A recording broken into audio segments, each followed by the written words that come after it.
Hi, welcome to Conversations with a Wounded Healer. I'm your host, Sarah Bueno, and I just finished having a really amazing conversation with Kelley Kitley. So let me tell you about her a little bit. She is a licensed clinical social worker and owns Serendipitous Psychotherapy, LLC, and it's on the Magnificent Mile in downtown Chicago. She's a sought-after international women's mental health expert and author who has appeared in over 100 publications, podcasts, live news, and radio, including WGN, NBC, and the Chicago Tribune, Huffington Post, Self, Shape, and is a columnist for Fitness Magazine, Recovery Connection, and Thrive Global. Kelley has shared her experience, strength, and hope on the national media outlets such as Dr. Oz and as a TEDx speaker. It's so interesting. She talks a little bit about the night that we met and both of us having this kind of, like soul connection that we could feel before we even knew it. And this conversation just made it even more apparent that, we are all walking around with different details to our stories, but our struggles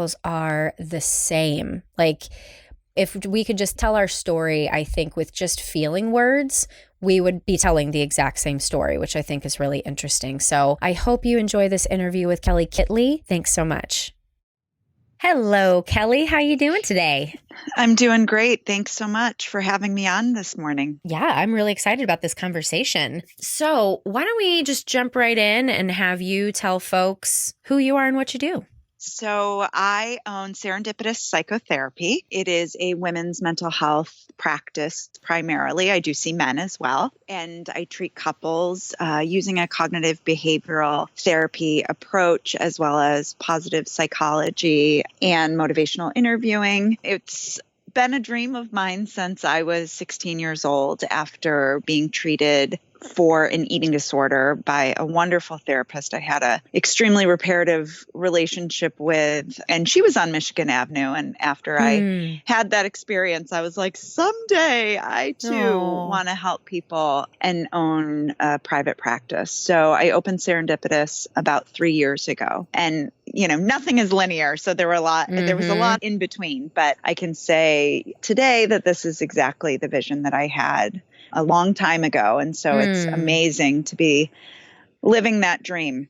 Yeah, it's funny. I'm always interested to hear people's origin stories, like how you became a therapist, because I feel like it's a calling and not just, we don't really just kind of wake up and like, I'm going to be a therapist because that sounds like fun,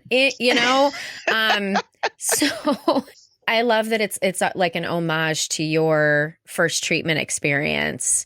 Are there any other kind of things that called you to the profession, though? I'm curious. I am a very spiritual person and have always felt a deep connection, and really important to clarify, not necessarily religious, but just this power greater than myself that I felt connected to, that kind of guided me along the way. And growing up in a house above my parents' bar in Chicago, actually. Oh, wow. I would say that was probably my first training as the oldest of 5 children.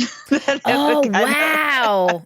That'll do it in and of itself. Yeah. Yeah. So I was just, I feel like I was just born into the world this way, and, was always felt this deep connection to people and experiences, and all the regulars at the bar had a real liking to me and called me an old soul. And so those experiences kind of shaped who I am and my role as a therapist, I believe. But it wasn't until, I was in high school that I had real clarity that I could actually make a profession out of this. Right. That's so interesting, because I also think I was born to be a therapist and I didn't really know it. And the way that I think about it in terms of my childhood is I knew what people were feeling even when they weren't saying it. Oh, gosh. And you're giving me the chills, Sarah. Did you feel that way too? I just felt, I wouldn't explain it that way, but it resonates with me when you say that. I'm sorry. Go ahead. Tell me more. Yeah. I mean, and I just think the way that you just described it, and maybe this is just me having wishful thinking, it sounds almost like that gift that you had was celebrated and it was kind of this like joyful experience. Whereas when I think about my childhood, I think that part of me was really threatening actually to my family system. So I want to know more. Tell me more. Well, certainly, there's been a huge shift in that since my autobiography was released. Oh, I bet. Ooh, girl. I want to hear about that because I've thought about writing a book and I'm like, my brother would be so fucking pissed. Oh, yeah. Well, it was quite the experience. I mean, my family knew I always wanted to write a book. I had kept a journal since I was 12. And, the first go around when I started entertaining it about 10 years ago, my mom said, gosh, it probably is best that you don't write a book until your dad and I are dead. Well, good thing my parents are dead. I have permission now. But are they? Yeah, they are. They are. Oh, wow. So, okay. Yeah, sorry. I know I throw it out in a way that's like super uncomfortable for people who don't have dead parents. But I've found that once you do have dead parents and you're in that dead parents club, you can make fun of it as much as you want. So, but go on. Now that I've totally thrown you off, go on. No.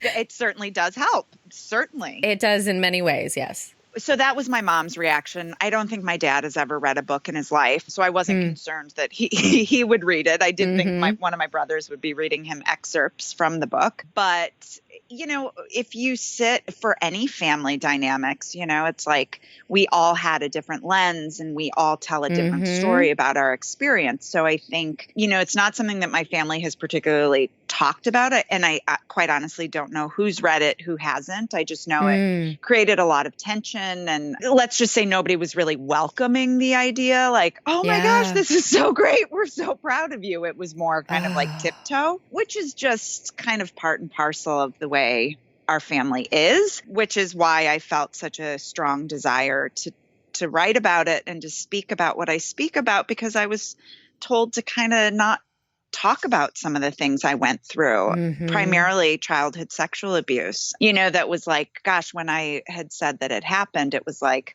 well, then let's stop having you hang around that family friend. And that was the end of it. That's that, right. That'll solve that problem. Right. Yeah. So much of my experience, this Wounded Healer, I love, love, love that title because it was something that I struggled with for a long time. And now I embrace it, that I felt like I had to keep quiet. And, as somebody who experienced that and then an eating disorder, which isn't surprising based on that family history. Literally eat your feelings and thoughts. Yeah. Right. And then as a woman in recovery from substance abuse, a lot of this was, gosh, don't let anybody know. And so shameful that now it's, kind of like that, what you said about having your parents that are both deceased, it's kind of like, it's uncomfortable for some people, but it's my truth. And I know it's a lot of people's truths. And so when I do say it, I think sometimes there's a relief for people. Yeah. I watched your TED Talk recently, and that's my first reaction was thank you. And I'm sure that a lot of people have said that to you. And it is this relief of we need to be able to talk about these things and the pain and devastation that is caused in families when we're told as children not to talk about painful emotions or not to shed a light on things that don't make sense. Like, we've got to talk some more off this as well, just to like kind of trade childhood stories, because it sounds like we had similar, I guess, just the way that things were structured as far as what was to be visible and what wasn't. It sounds really similar. Well, and I think that goes back to that kindred spirit that we have that connected us, right away. Can I ask, were you raised in the church at all? You can ask me anything, first and foremost. But, awesome. Thank you. So it's interesting. So my dad, no religion, really no spoken spirituality. Mom, like devout Lutheran, small community in Indiana. And as we grew up in Chicago, public school really wasn't an option in the 70s. And so we went to Catholic school just because, but I loved it. And so oftentimes I would go to church by myself. We just lived down the block.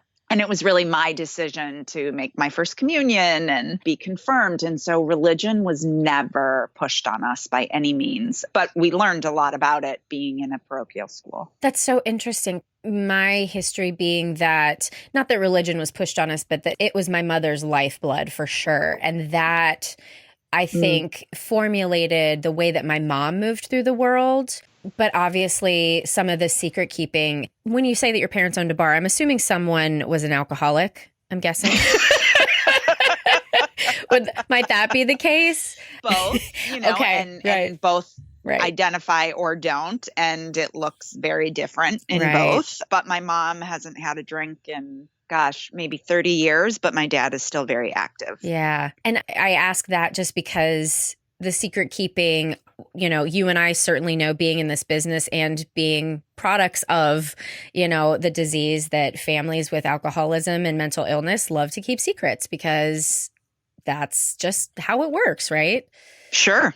Absolutely. Mm-hmm. It's just so interesting. I'm always trying to continue to dig deeper and find out where thought processes began, why the family was shaped in a certain way. And just hearing somebody else's story that feels similar but has totally different details makes it all the more complex and fascinating. Well, and we can trace it back generations, that my grandmother was an alcoholic and my grandfather on the other side and my uncle and my great uncle, and so we talk about some of the characteristics of people who grew up in alcoholic families. And it's we're going generations back, which is why, when I got sober a little over 5 years ago, I was I'm repeating this cycle. And here I am with 4 small kids. And I said, I never wanted be this, do this. And, this idea of okay, well, somebody's got to break the cycle. And it feels like a huge responsibility on me, not only for my individual family, but moving forward and maybe generations back. Oh my God. Yes. Strumming my pain with his fingers. I mean, the thing that I heard you say is it has to stop, right? And the feeling of responsibility to not only heal moving forward, but moving backward. Yes. That's the feeling that I had my whole life, is that I somehow need to make a change in order to fix things that have happened in our family. Yeah. And on a good day, it's an awesome responsibility. Right. And on a bad day, I'm fuck this. Why me? Right. Why do I have to be the one to do this? Right. Why do I have to be the adult in the situation? Why do I have to make different choices? Right. Yes. And I'm curious, just because I made the choice not to have kids, partially because of all of the stuff that's happened in our family, and because I didn't know that I could handle the responsibility of healing myself, healing, my family lineage, and trying to make a decent human being out of it. So how do you do what you do? You take care of yourself, and then you come home and take care of 4 tiny humans. What? I can't even. Well, it sounds like you put a lot more thought into it than I did.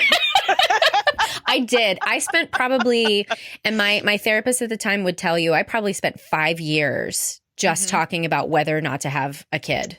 Oh, yeah. Again, I have the chills because there are so many women I see that struggle with that, in therapy. Yeah. And I'll get back to your question. I'm not avoiding. Oh yeah, no.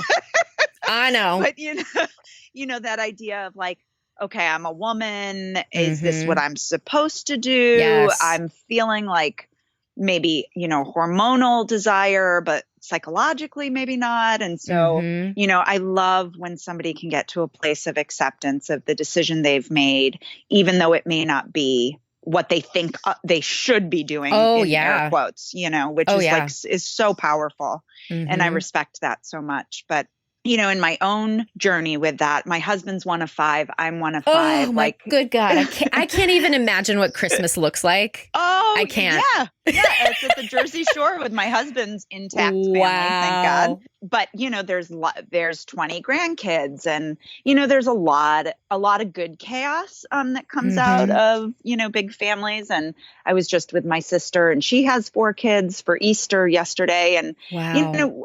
The embracing of like, a lot of love, a lot of social interaction, but it can also feel really overwhelming at times. But we knew we wanted to have big families. And, it's like I always talk about in pieces that I write and, talk about when I am asked this question, like, how do I do what I do and then come home to 4 little souls who have their own stuff too, and predisposed to anxiety and, social conflicts and things like that, like any normal human being. But it is like I have to make a conscious shift from when I drive home from work and taking off my therapist hat, which I think, it's a blessing to be able to sit with one person for an hour and just focus on what is going on in the room, as opposed to when I'm home, it's like all 4 people need me at the same time. And, we're trying to get homework and dinner done. But it is, my kids know I'm sober. My kids know what I do for a living. And,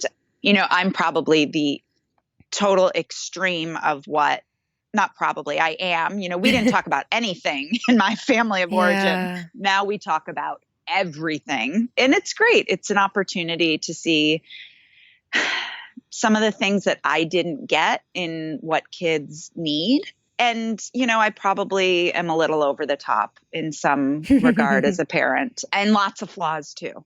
But it's good. It's practice, and it's an opportunity to practice engaging. And I learn a lot about myself as a human being, as a mom. And that was just triggering me to ask. I don't know where I learned this, if it was something we talked about in school or if I've just made it up, but I feel so that happens. So that's always a caveat. I could have made this up, but I think that I heard at one point that as a parent, when your child becomes the age that you were when something significant happened, you then have an opportunity as the parent to heal that wound. Obviously not using your child, but it is the relationship with your child and watching your child navigate whatever, situations they might be going through at the time. So I don't even know how old your kids are. So I'm curious if that has been an experience for you. Huge. I think more so, we have 5 birthdays in April. So, oh my gosh, of the 6 of us. Wow.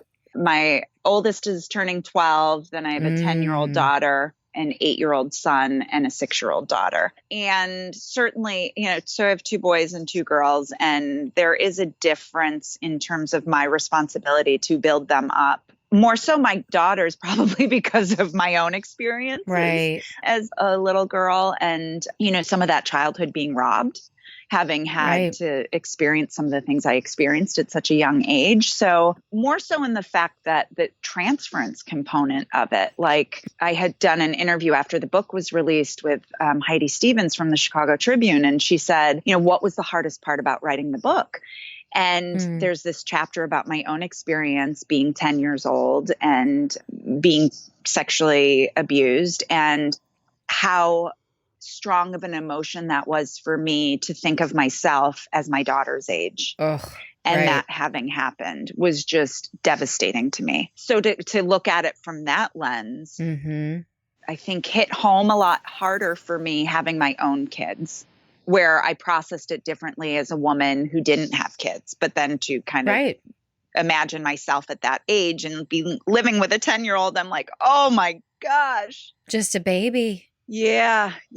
That's so awesome. And I think, brava for doing your work and being able to, simultaneously navigate being a parent, being a healer in the healing profession, and being healed at the same time. I think, obviously, I'm sure you do it imperfectly like any person does. But I mean, I'm sitting here as a daughter who, and now I want to cry. This is pretty crazy. But as a daughter who wasn't seen because my mom couldn't process her own stuff on her own time. And what a gift. And I'm grateful to you for your daughter's experience, because I think not only are you healing yourself and you're healing them, but I think you're healing the collective at the same time. And so my 10-year-old self, I think, is appreciating how much you care for your girls. So thank you.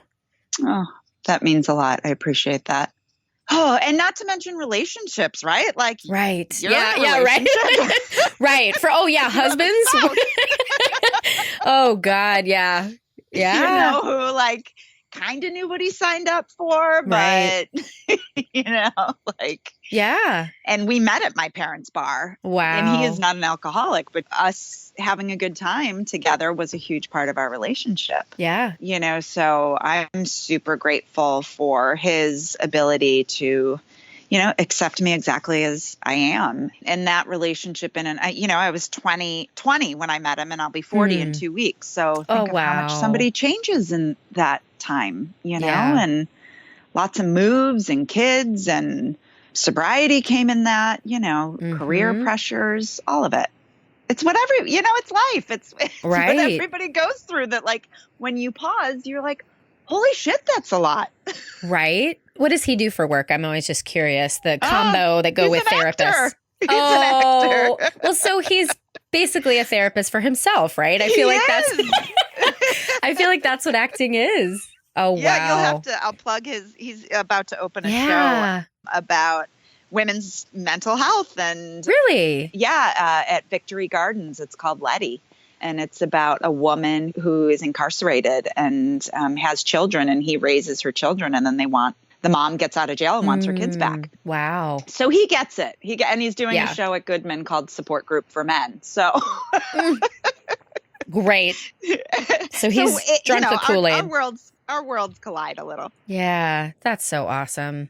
Well, I feel like we've kind of been dancing around the healer and the wounded healer topic just with all of this that we've been discussing. But I guess more pointedly, when you think about the word healer in terms of the work you do, does it apply? Doesn't it? What baggage comes with it?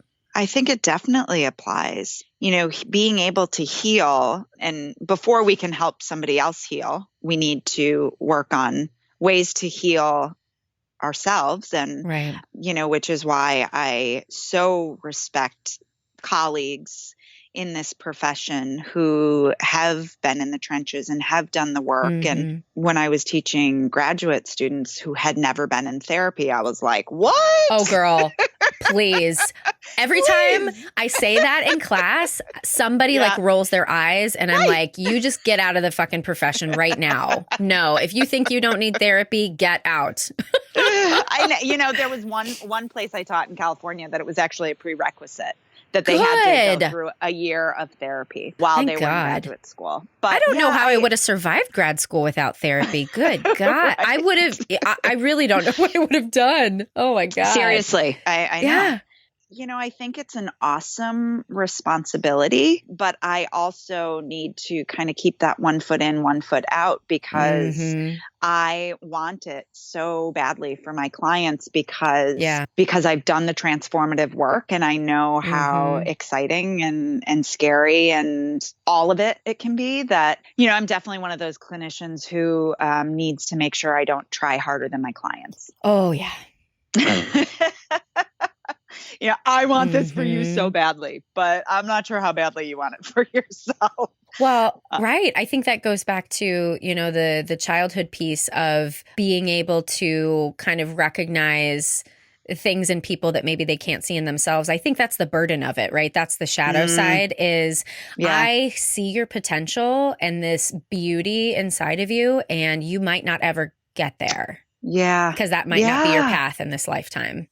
Right. And then it goes back to the role is, as the healer is, you may not heal with, or, I don't want to say through me, but this may just be one step, one seed, and being able to provide that hope in that moment, even though that healing, it's not like you come out the other side and you're healed. My language is I'm still healing, and it's a continuous work in progress of making sure I do the work, because when I'm not doing the work, then I notice a direct effect of how I am with the people that I'm trying to help.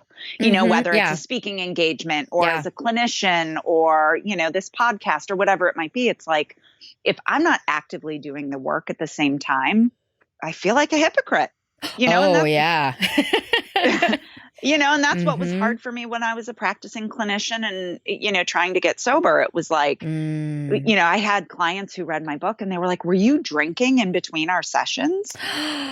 You know, and I was like, no. I wasn't a daytime drinker. I was a evening binge drinker.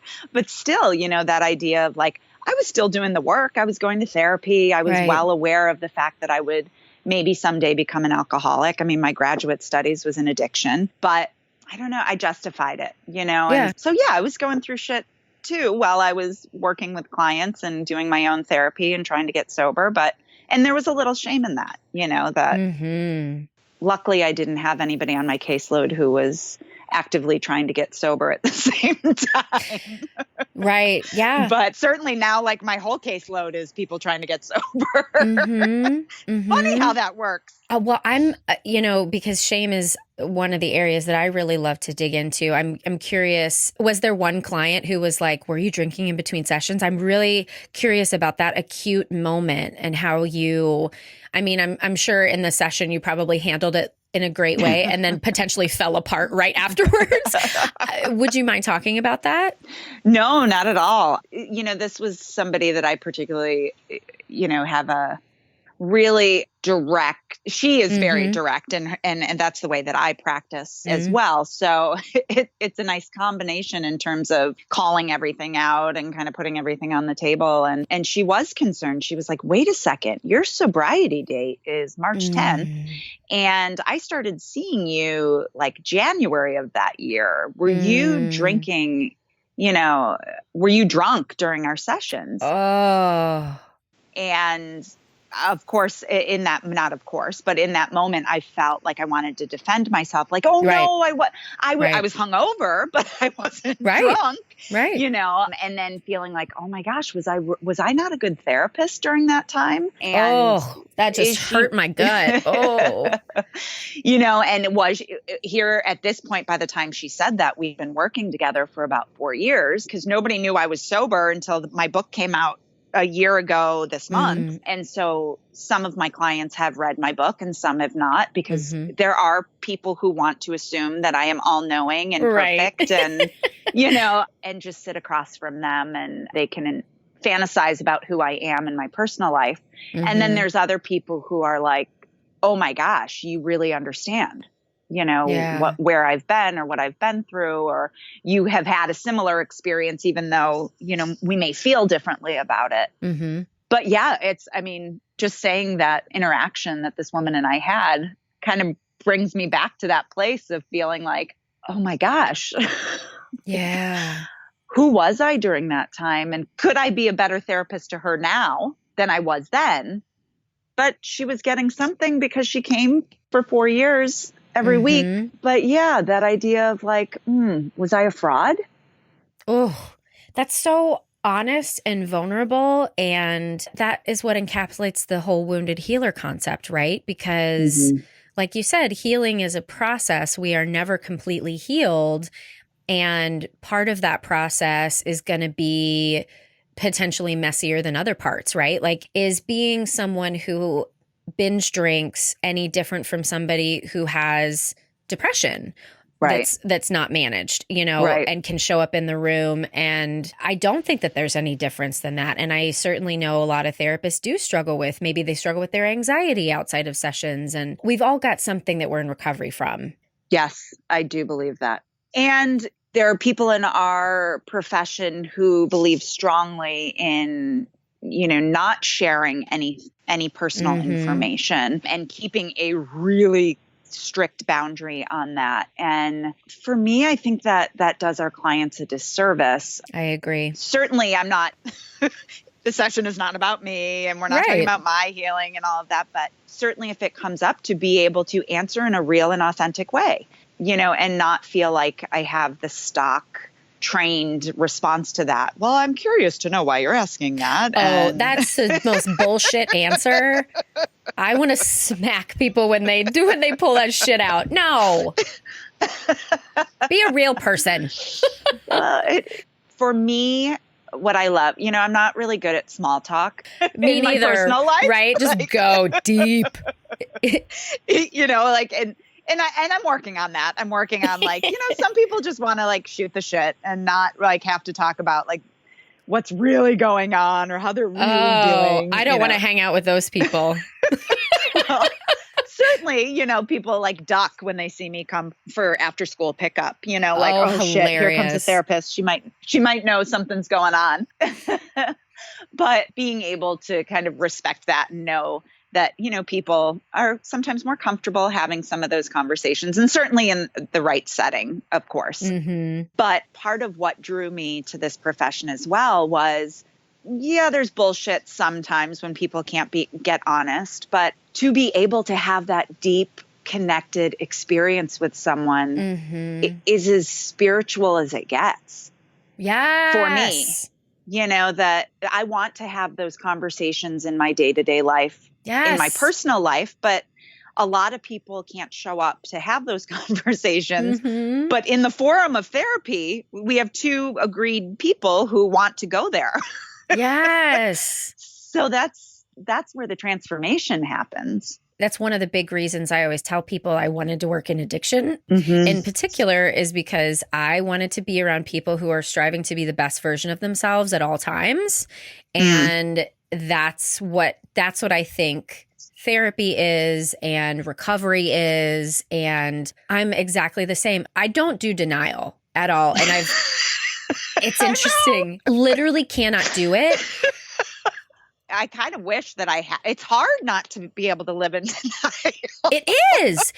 And I've lost so many relationships and friendships. Yeah. And now when I look back on the themes of those, I don't want to be all on my high horse and well, they were in denial and I was seeing the truth. But sure. But they could function in a way that didn't feel true and authentic to them. And I knew it and I felt it and I couldn't tolerate it. And so I had to leave, or more likely it was a dramatic ending of a relationship, which is how most of my ended relationships went. But yeah, I want to be with people who are desperate for the truth.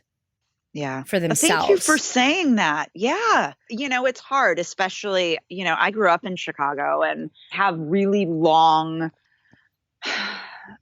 meaning time frame relationships that have just significantly changed over the years, and sometimes it's what is it about me that I can't just pretend and deny and continuously go along? It's no, I've really cleaned house. Yeah. And that's a tough responsibility.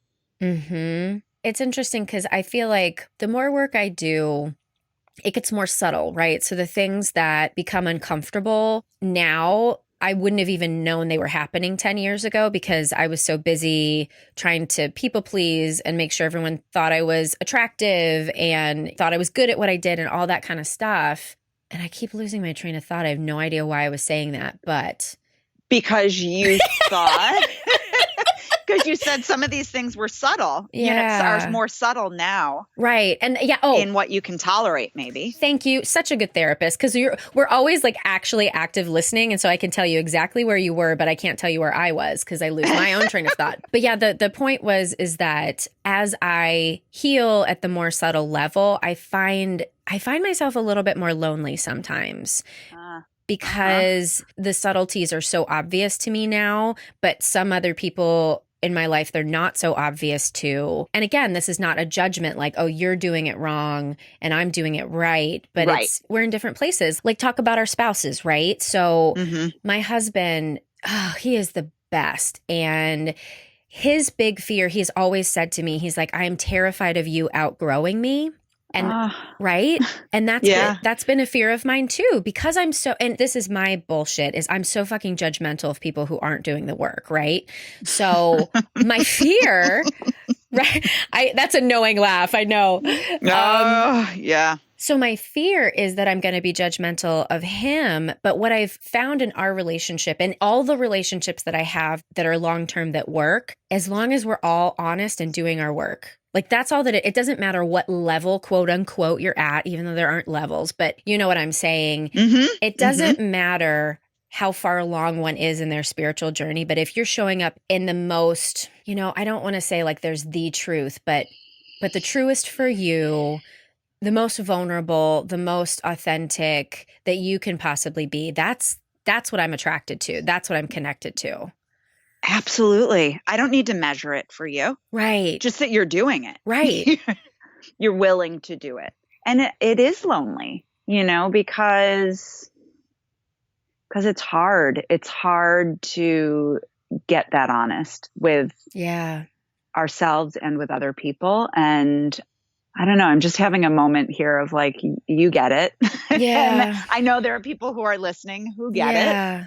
And I don't know. I'm at a loss of words at this moment.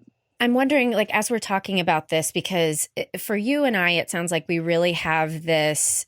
For me, it's felt like a survival thing. Like I have to continue this path. I have to be this way because there's an instinctual drive in me that says if I don't do this work, I will die.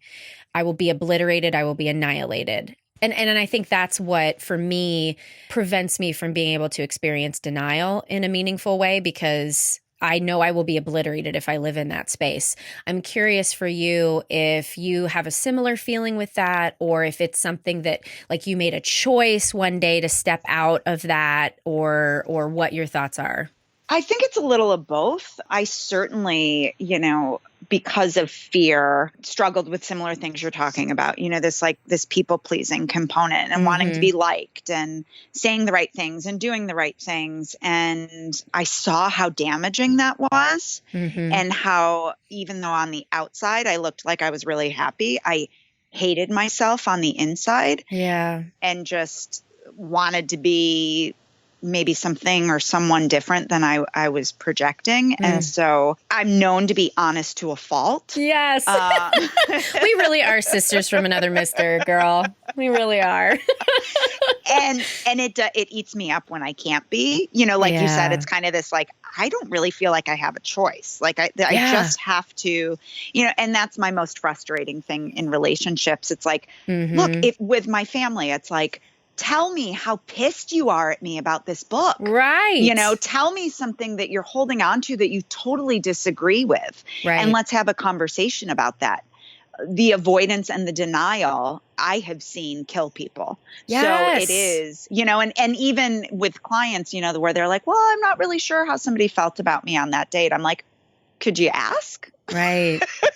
And there are so many people that I do try to get really honest with and they still avoid and deny. But as long as I keep showing up that way, somebody's going to join me, and have some of those conversations that are hard to have that are just, and I'm not talking about conflict, I'm talking about just depth. Well, I think in what you're saying, there needs to be a certain level of the ability to tolerate the dialectic, right? Knowing that there are two things that are opposite that are occurring at the same time, because that's what's inherent in conflict in families. We do have different realities and experiences of the truth of what happened, and they're all true. My brother had a really loving relationship with my mom that was completely unconditional love.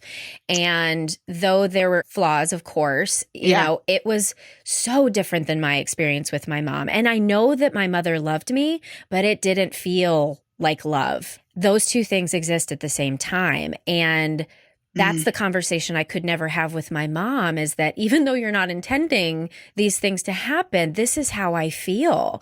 And when the people in our lives can't hold those two opposites, that's why we stay in denial and aversion, right? Right. And, my mom has been really great about accepting that piece of it. That is your viewpoint. That is your opinion. I mean, we kind of go in waves of the intensity of our relationship, but being able to say, yeah, I'm this and I'm also this, and this person may trigger this inside of me, which is why I respond that way. Or, maybe your mom, well, I don't need to psychoanalyze. No, do it. I love it. Do it. Bring it. Maybe you represented some things in your mother that she doesn't like about herself or that she wishes she Definitely. could be. That- or you, On the nose right there. Yep. which makes it hard to be in relationship, which is why, parental relationships, mother and father, are so tough. And, when I do couples therapy, I'm like, think about how many fucking people are in this room. My parents, your siblings, your relationship. Yes. It's like people are getting triggered all over the place. I know. I love when clients are like, I just want to talk about what's happening now. I don't want to talk about my childhood. And I'm like, well, I can't do that. That's kind of not how therapy works. No, my childhood was great. It didn't affect me at all. Says the alcoholic. And I'm like, okay, we'll get there in a couple years. Don't worry.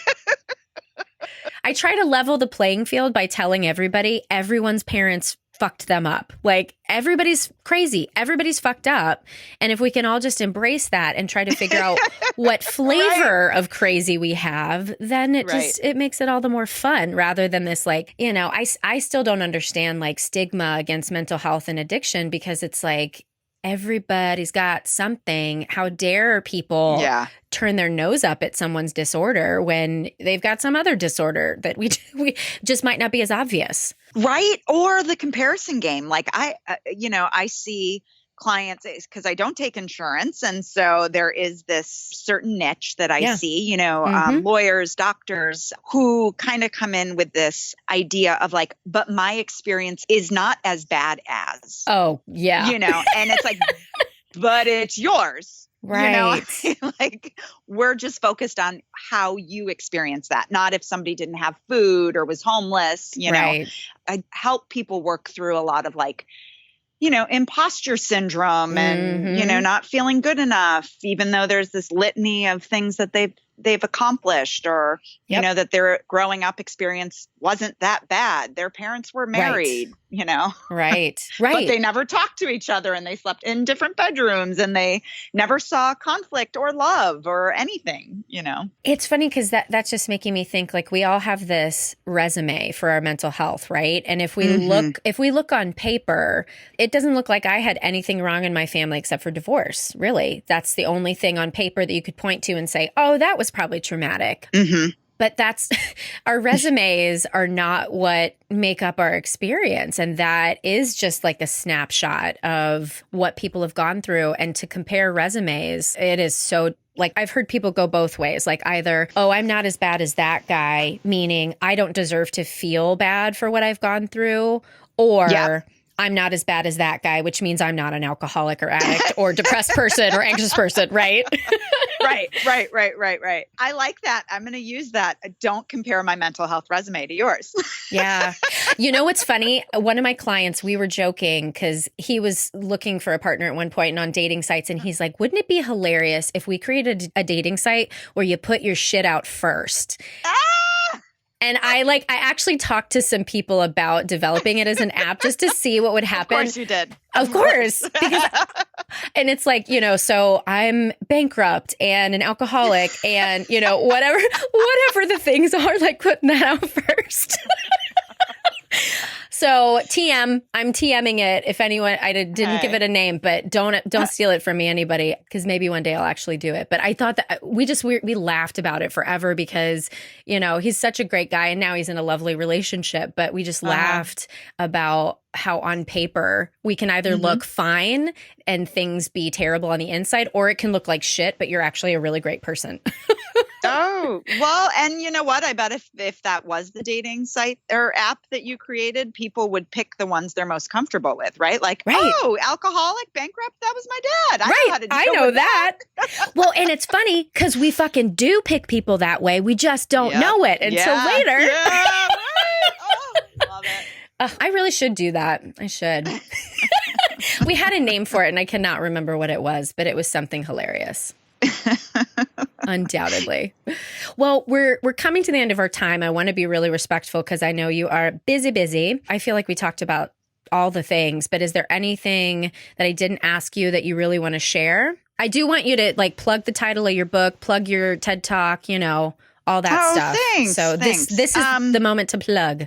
I'm doing jazz thank you. hands over here. You can't see, but I am. Well, and I just want to say, I believe that everybody has the chip inside of them that can connect with other people and that can be vulnerable and trusting and honest. And, when we're awake to that, that's where the beauty happens. And I mean, and just speaking about this experience, and for people who are listening, Sarah and I met probably a year ago at a professionals dinner. And it literally, like, I walked in the room and I felt like your soul was like sucked me in. And I was like, oh gosh, what's going on here? Yes. Like, we need to be friends. Yeah. And then just, talked to you and was like, gosh, you're so articulate and cool and savvy and, just your aura and the way that you're rainbow hair. And I love it. Love it. Thank you. I do believe everybody has that ability, but I think there's so much shit that is covering it. And so the way to get to those experiences is to uncover some of that shit or, the traumas or the insecurities or the fear or the anxiety or the depression or the alcoholism or, whatever it is. Once we start peeling that back, and that is kind of, classic psychotherapy 101, right? Like, let's peel back the onion. But it's so true, and it's like, and it doesn't take, 12 sessions. It takes some people 12 years, but if there's a willingness and a commitment, and I think a lot of people that I've worked with over the years, some people come in, they do really good work, they leave, they go see another therapist, or they come back a year later and they're like, okay, I'm ready to do it again. That it is a lifelong journey. And I think people get frustrated when they come back after years of not seeing me, of like, I can't believe I have to do this work again. Yeah. But what's the alternative of not doing the work? Being asleep. It's like either you're awake and in pain or asleep and in pain. So I'd rather be awake. Definitely. So yeah, my 1 year anniversary, some really exciting things coming up of releasing my autobiography of survival called Myself. It's available on Amazon. And I'm heading out to LA the day before my 40th birthday to be on Access Live to talk about no way! April is Sexual Assault Awareness Month. So one of my hats in my business is constantly pitching myself to media outlets. And, for every 100, they say you get one. And I think this one was like, for every 500, I got this one. So I'm really excited. Good for you. To share my experience, strength, and hope on a national platform to teach people about, how to heal and how to recover from sexual abuse and sexual assault. And then I'm actually headed out to Lake Forest College tonight, where I did my TED Talk last year called I Show My Scars So Others Know They Can Heal, for another sexual assault panel education component. So this month is really exciting and a lot going on. And I'll be speaking at the Rape Victim Advocates fundraiser in May with Tarana Burke, the Me Too founder. And I received services from Rape Victim Advocates at 21 after I was sexually assaulted on the streets in Chicago, and have reconnected with them 20 years later. And they're still doing amazing work. And they really, saved my life at a time that nobody understood or validated, and victim blamed and all of that. So there are resources out there that are phenomenal, and they are one of them. Ugh. Well, thank you so much. This has been so awesome. And we definitely have to find more time somehow in our lives to have more conversations, because clearly we could just talk forever. Sarah, it is awesome. What a great way to start off the month and start off the week. Yay. I'm so glad to know that we're doing really good work together. Yeah, absolutely. Well, thank you so much. Take care of yourself and have an awesome day. Thanks, you too. Thanks so much for listening to my interview with Kelley Kitley. It was really a pleasure to chat with her. And, as I'm sure everyone could tell, she mentioned in there that we don't do small talk very well. So we kind of just like jump right in. I think dead parents entered within the first, couple minutes of the interview, because that's how we roll. So thanks again to Kelley for being willing to be a guest today. You can find Kelley on Facebook at Serendipitous Psychotherapy. You can also find her on Instagram at Kelley Kitley, and that's Kelley spelled with an EY, and Kitley is Kitley. Thanks again to Andrea Klunder and Edwin Ruiz at the Creative Imposter Studios for editing, to Liam O'Donnell for the photo for the album art, and to Ben Mueller for our theme music. You can find even more information about Kelley Kitley at my website, www.headhearttherapy.com/podcast, or you can go to bit.ly/wounded-healer. You can find Conversations with a Wounded Healer on Facebook and Twitter and Spotify and all those fun places. Thanks again for listening. Bye-bye now.